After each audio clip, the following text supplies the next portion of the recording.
Salut à tous, ravi de vous retrouver sur Direct Course. Nous allons évoquer le programme de ce jeudi 30 octobre sur l'hippodrome de Saint-Cloud. L'hippodrome de Saint-Cloud qui organise d'ailleurs une réunion de gala avec le Critérium International et deux groupes 3 à l'affiche de cette journée. Concernant le quintet, il s'agira du prix du Brionnais, une épreuve qui rassemble 16 chevaux d'âge, des chevaux bien connus dans les tournois de ce genre. J'ai placé en tête de ma sélection le numéro 6 Beyond Limits qui n'a plus à faire ses preuves en pareille société. Le cheval vient de terminer 4e du grand handicap de Saint-Cloud sur le tracé qui nous intéresse, une confirmation logiquement attendue au même titre que 14 Miskin qui vient de terminer dans son sillage et qui est lui aussi confirmé et appelé à réussir dans les tournois de cet acabit. Numéro 14 qui me semble bien placé sur l'échelle des valeurs. Le 13 Clara de Lune qui n'est autre que la tenante du titre mérite également une mention favorable car l'an dernier elle s'imposait sur ce tracé donc et dans cette course et ce en dépit d'un mauvais numéro dans les stalles, un numéro tout en dehors. C'est une adepte des pistes assouplies, mieux vaut donc s'en méfier, elle peut venir corser les rapports de ce quintet. Le 8 Anakin Skywalker qui vient de s'imposer sur ce tracé dans une course à réclamer et qui effectue là son retour dans les handicaps avec des ambitions. Le 12 c'est Talk About dont les deux dernières sorties se sont soldées par autant de places de deuxième dans le sud-ouest. Le cheval revient ici en région parisienne avec des ambitions, d'autant qu'il est bien situé sur l'échelle des valeurs et qu'il n'a jamais déçu sur les courses de Saint-Cloud, y comptant une victoire et une deuxième place en temps de sortie. Le 16, attention également, c'est Val de Loire qui me semble bien placé sur l'échelle du handicapeur. Le 11, Sindaco, il est intermittent mais dans un bon jour il est capable de faire l'arrivée. Et le numéro 2, c'est Prince d'Almaty, le cheval est toujours à la recherche d'une première victoire dans un quintet plus, mais il a prouvé qu'il fallait compter avec lui à ce niveau. Il a été baissé de 2 livres par le handicapeur. Mieux vaut donc s'en méfier, Charles Gourdin n'étant pas un homme à venir du sud-ouest en région parisienne pour faire de la figuration. Résumé chiffré pour ce quintet, 6, 14, 13, 8, 12, 16, 11 et 2, 6, 14, 13, 8, 12, 16, 11 et 2.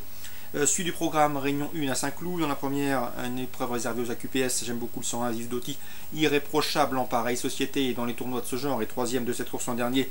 C'est une prétendante sérieuse au succès. Attention toutefois au 103 du là. Je sais qu'elle est estimée par l'Inquetil, elle est en forme, elle a bien préparé cette course et dans ces conditions, elle pourrait bien faire galoper la favorite Vive Doty. 101, 103 dans l'épreuve d'ouverture à Saint-Cloud. Dans le Critérium International, un groupe, un temps fort de cette épreuve, une épreuve réservée à des chevaux de 2 ans. On retrouve au départ le 409 Alea Yakta, protégé dans des frappes, la seule pouliche au départ de cette compétition réservée aux 2 ans. Elle est invaincue en 2 sorties publiques, elle a remporté la préparatoire, le prix Thomas Brion avec facilité.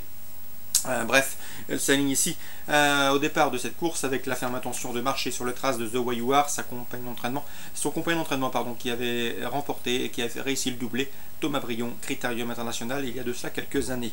Le danger pour elle viendra sans doute des Britanniques, le 403 Vert de Grèce qui possède des références intéressantes et le 402 Burn Sugar qui lui aussi a fait montrer de la qualité, notamment lors de sa dernière venue en France dans un groupe 1 en début de mois à Longchamp. 409, l'opposition étrangère britannique avec le 4 et le 2.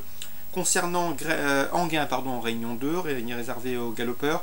Dans la première, je vous conseille le 108 Donaventura, qui a bien débuté sur les pommes de Cholet. Après avoir patienté, son jockey lui a demandé de faire un bon effort final.